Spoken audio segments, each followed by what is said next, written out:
Hello friends, कैसे हैं आप सब। बेसिकली आज हमारे प्राइम मिनिस्टर नरेंद्र मोदी जी का बर्थडे है। तो गवर्नमेंट आज नेशनल लॉजिस्टिक्स पॉलिसी लेकर आई है।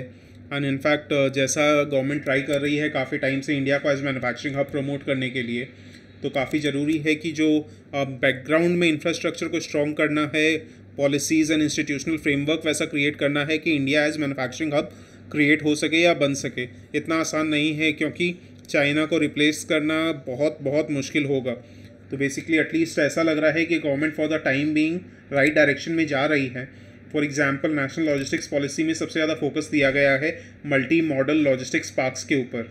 तो बेसिकली ये होते क्या है, एकदम आसान शब्दों में समझते हैं जो बेसिकली कोई भी समझ सकता है। मेरा पर्पस यही है कि हर कोई इंसान हर जो इम्पोर्टेंट या डिफ़िकल्ट से डिफ़िकल्ट चीज़ें आसानी से समझ सके, जिससे क्या होगा कि इन्वेस्टमेंट आसान हो जाएगा, कंपनी सिलेक्शन आसान हो जाएगा। ज़बरदस्ती बहुत हाई फाई वर्ड्स या टेक्निकल जार्गन्स यूज़ करके फ़ायदा नहीं होता। तो बेसिकली जो मल्टी मॉडल लॉजिस्टिक्स पार्क्स जो होते हैं ये स्ट्रैटेजिक लोकेशंस पे होते हैं या होंगे।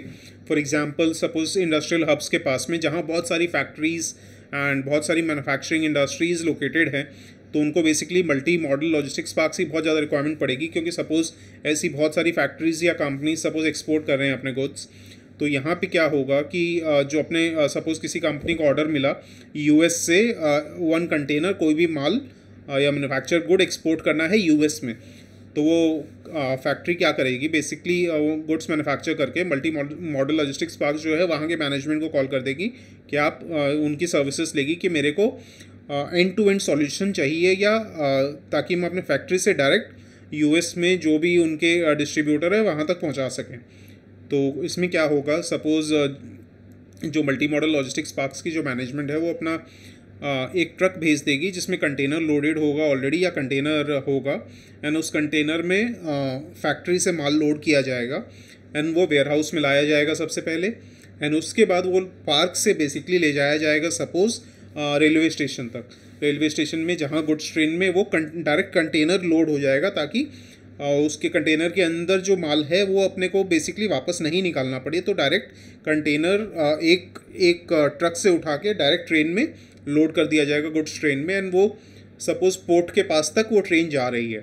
तो अगेन वो पोर्ट तक ट्रेन जा रही है एंड अगेन वहाँ ट्रेन से अनलोड करने के लिए ट्रक यूज़ होंगे, एंड ट्रक में वापस उस कंटेनर को डालकर एंड ट्रेन से उस कंटेनर को अनलोड करके ट्रक में पोर्ट तक ले जाया जाएगा। पोर्ट में बेसिकली क्या होगा कि इस ट्रक से शिप में लोड होगा वो कंटेनर, एंड शिप से डायरेक्ट यूएस ले जाया जाएगा, एंड यूएस में अगेन अनलोड होके सेम प्रोसेस होगा, जहाँ ट्रक से बेसिकली अनलोड होकर ट्रक में लोड कर दिया जाएगा एंड डिस्ट्रीब्यूटर्स तक पहुँचाया जाएगा। क्योंकि यूएस में जो रेलवे स्ट्रक्चर है वो इतना स्ट्रॉन्ग नहीं है, तो वहाँ जनरली रोड इंफ्रास्ट्रक्चर ज़्यादा यूज़ होता है। तो इसमें क्या हो रहा है कि जो मैन्युफैक्चरिंग कंपनीज हैं उनको इतना ज़्यादा हेडेक लेने की ज़रूरत नहीं है, and eight the same time एक तो एफिशिएंसी बढ़ेगी, टाइम बचेगा, कॉस्टिंग बचेगी। इसलिए क्योंकि हर बार आपको हर जगह के लिए अलग अलग माल उतारने की ज़रूरत नहीं है, क्योंकि आप डायरेक्ट एक कंटेनर में लोड कर दिए डायरेक्टली हर जगह। आप container basically with the help of cranes, big cranes, container को अनलोड किया जा रहा है, लोड किया जा रहा है, अनलोड किया जा रहा है, लोड किया जा रहा है।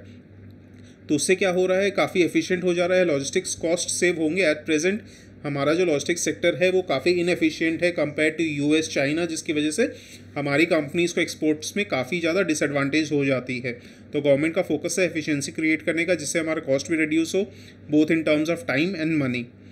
तो ये काफ़ी मेरे हिसाब से काफ़ी इंपॉर्टेंट स्टेप है। ऑब्वियसली जैसे मैं कहता हूँ कि Rome was not built in a day, तो थोड़ा टाइम लगेगा, but at least steps right direction में जा रहे हैं। तो उसके बाद क्या होता है ना, एक बार परसेप्शन चेंज हो जाएगा तो थिंग्स इतनी आसानी से चेंज हो जाती हैं, पता नहीं चलता। फॉर एग्जांपल वेस्ट बंगाल में जो भी टाटा के साथ हुआ, टाटा नैनो यहाँ मैन्युफैक्चर होने वाली थी सिंगूर में, बट समहाउ हो नहीं पाई, एंड जो भी पॉलिटिकल मैटर्स थे मुझे नहीं पता, मैं उसमें जाना भी नहीं चाहूँगा।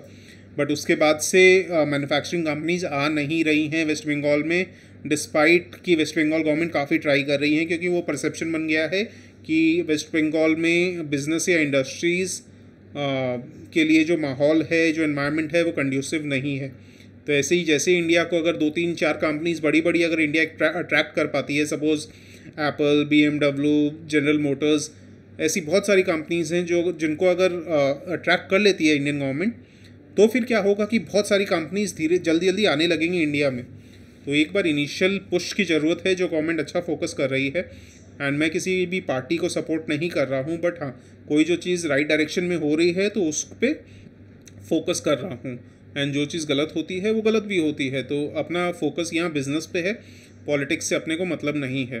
तो कहने का मतलब ये है कि जो मल्टी मॉडल लॉजिस्टिक्स पार्क्स हैं वो काफ़ी हेल्प कर सकते हैं, क्योंकि मैन्युफैक्चरिंग सेक्टर को एफिशिएंट बनाने में, सिर्फ मैन्युफैक्चरिंग एफिशिएंट नहीं है, जो मैन्युफैक्चरिंग करने के बाद जो गुड्स हो रहे हैं उनको बेसिकली फर्स्ट माइल, बेसिकली जहाँ से स्टार्ट हो रहे हैं, जहाँ पे मैन्युफैक्चर हो रहे हैं, up to the last mile जहाँ तक पहुँचाने हैं, वो पूरे में हेल्प करेगी ये multi modal logistics parks. Eight the same time जो सप्लाई साइड है, जहाँ से बेसिकली रॉ मटेरियल्स प्रोक्योर करने हैं, मे बी दूर दूर लोकेशन से, वहाँ पे भी प्रोक्योर करने में भी हेल्प करेगी। एंड कुछ रॉ मटेरियल्स इंपोर्ट करने पड़ते हैं, और एट द सेम टाइम जो वैल्यू एडेड सर्विसेज हैं, जैसे कस्टम्स में क्लियर करवाना गुड्स को, customs clearance, sorting, grading, storage, कुछ गुड्स के लिए जो बेसिकली सपोज कोल्ड स्टोरेज चाहिए तो वो वेयर हाउसेस में प्रेजेंट होंगे, उनके लिए स्पेशल ट्रक्स और स्पेशल ट्रेन्स में जहाँ बेसिकली ये टेम्परेचर कंट्रोल्ड सेटिंग्स हो या टेम्परेचर कंट्रोल्ड कंटेनर्स हो।